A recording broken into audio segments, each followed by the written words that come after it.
अस्सलाम वालेकुम, मैं हूं आमिर खान। आज जो है हम ज्योमेट्री का चैप्टर पढ़ने वाले हैं, टेंजेंट टू अ सर्किल। इसके 4 थ्योरम हैं। पहले इन थ्योरम्स को डिस्कस करेंगे और फिर उससे रिलेटेड जो है हम क्वेश्चन सॉल्व करेंगे। पहले आ जाते हैं, फर्स्ट थ्योरम क्या कहता है? If a line is drawn perpendicular to a radial segment of a circle at its outer end point. Outer end point का मतलब है सर्कमफरेंस की किसी एक पॉइंट पे। It is tangent to a circle at that point, और उस point पे वो सर्किल के टेंजेंट होगी। दूसरा जो थ्योरम है बी, ये दोनों सेम ही बात कर रहे हैं, सिर्फ एक ही बात की अक्कासी कर रहे हैं, उसको सिर्फ चेंज दूसरे वर्ड्स में जो है बयान कर रहे हैं। बी क्या कह रहा है? A tangent to a circle and a radial segment join the point of contact and the center are perpendicular to each other। ठीक है, अब ये भी वही बात कर रहा है कि भाई जो आपके पास रेडियल सेगमेंट के साथ कोई चीज़ परपेंडिकुलर है तो वो टेंजेंट होगी, अगर कोई लाइन टेंजेंट है तो वो परपेंडिकुलर होगी। अब इसका एक ग्राफ बना के देखते हैं कि ग्राफ कैसे बनेगा। सपोज मान लेते हैं कि हमारे पास, हम सबसे पहले एक सर्किल उठाते हैं, सर्किल विथ रेडियस। ठीक है, ये सर्किल ड्रा करते हैं। इस सर्किल पे कोई एक पॉइंट सेलेक्ट कर देते हैं। ठीक है, ये हमने पॉइंट बी सेलेक्ट कर दिया। अब हम कह रहे हैं कि कोई एक लाइन इस पॉइंट बी से क्रॉस कर रही है और वो सर्किल के टेंजेंट होगी, तो वो लाइन कुछ ऐसी होनी चाहिए।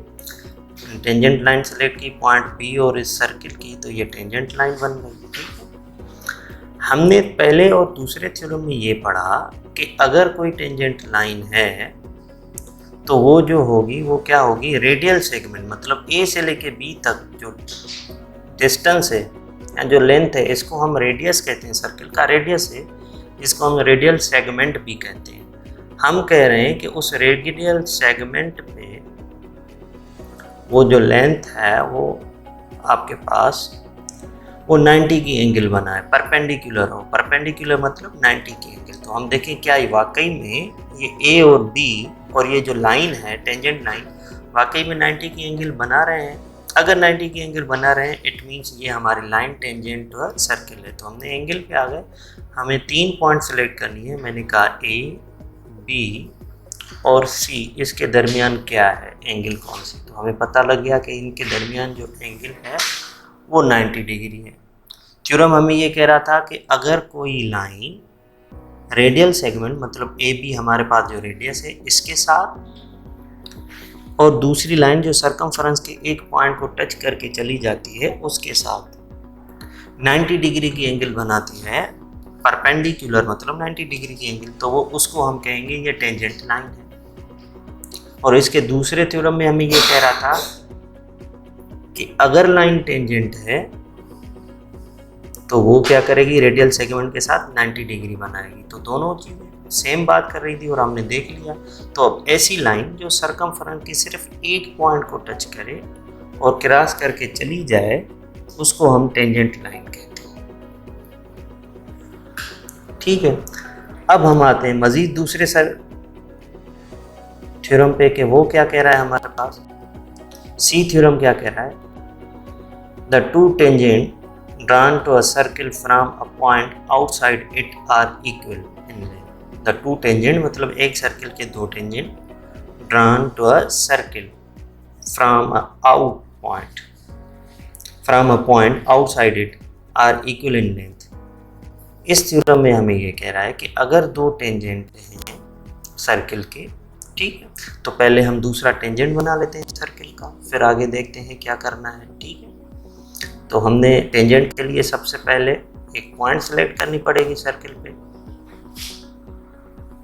तो ये हमारे पास सपोज एक पॉइंट हो गई जिस पे हमें एक टेंजेंट बनाना है, पॉइंट डी हो गई। ठीक है, इस पॉइंट बी पे टेंजेंट बनाना है, तो हम क्या करेंगे? सबसे पहले टेंजेंट डी पॉइंट।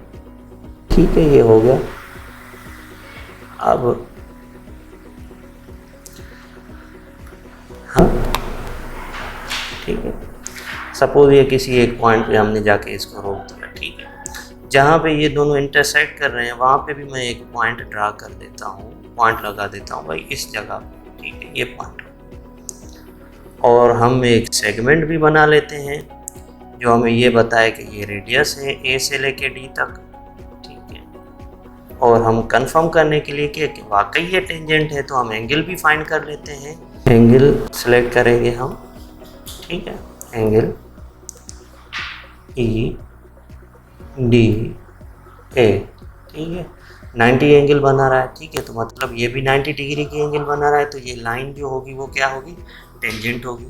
अब हमने एक सर्किल के 2 टेंजेंट बना लिए, ठीक है, और वो दोनों टेंजेंट हम कह रहे हैं कि वो ई पॉइंट पे मिल रहे हैं या ई से 2 लाइंस आ रही हैं और वो दोनों सर्किल की 2 साइडों को 2 पॉइंट्स को टच करके चली जा रही हैं। जिधर जिधर टच कर रही हैं वहाँ पे 90 की एंगल बन रही है, तो हम दोनों लाइंस को क्या कहेंगे, टेंजेंट कहेंगे, ठीक है।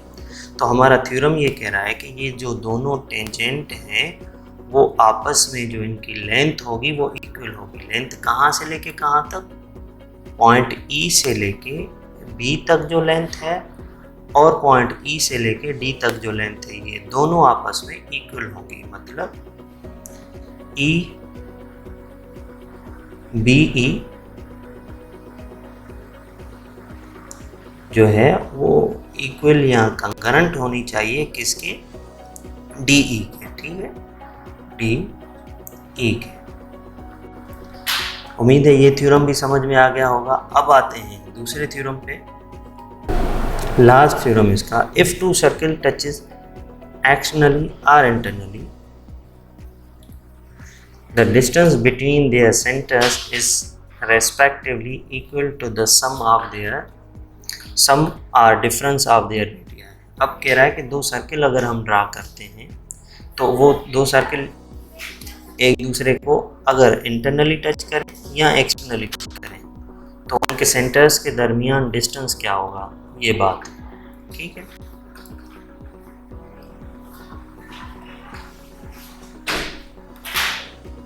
जैसे हम एक सर्किल बना लेते हैं, ठीक है, ये सर्किल बन गया पॉइंट बी पे। अब हम कोशिश कर रहे हैं कि एक और सर्किल बना रहे हैं, ठीक है, ये नहीं, यहाँ पे नहीं, ठीक है, नीचे की तरफ बनाने की कोशिश करते हैं। एक सर्किल ए हो गया, ठीक है, और एक सर्किल हम यहाँ पे ड्रा करना चाहते हैं, सर्किल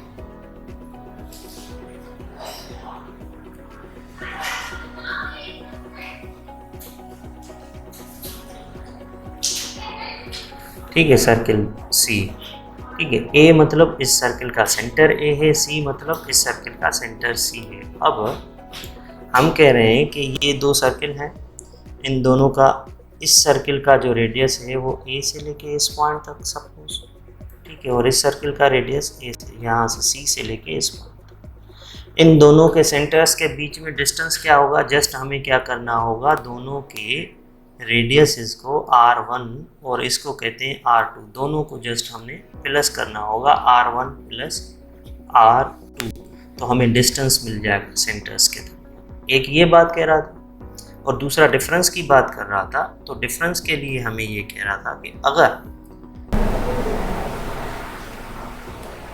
हैं कि भाई इन दोनों सेंटर्स के दरमियान डिस्टेंस क्या होगा, ई से लेके एफ तक, तो हम कह रहे हैं जस्ट हमें क्या करना है, जो बड़े सर्किल का रेडियस है ई से लेके एफ से, उसमें से छोटे सर्किल का रेडियस जो ई से है वो हम माइनस कर दें। सपोज R1 है ये रेडियस, इसमें से ये रेडियस जो है R2 वो माइनस कर देंगे, तो R1 माइनस R2, तो हमें जो है डिस्टेंस मिल जाएगा दोनों सेंटर्स के दरमियान।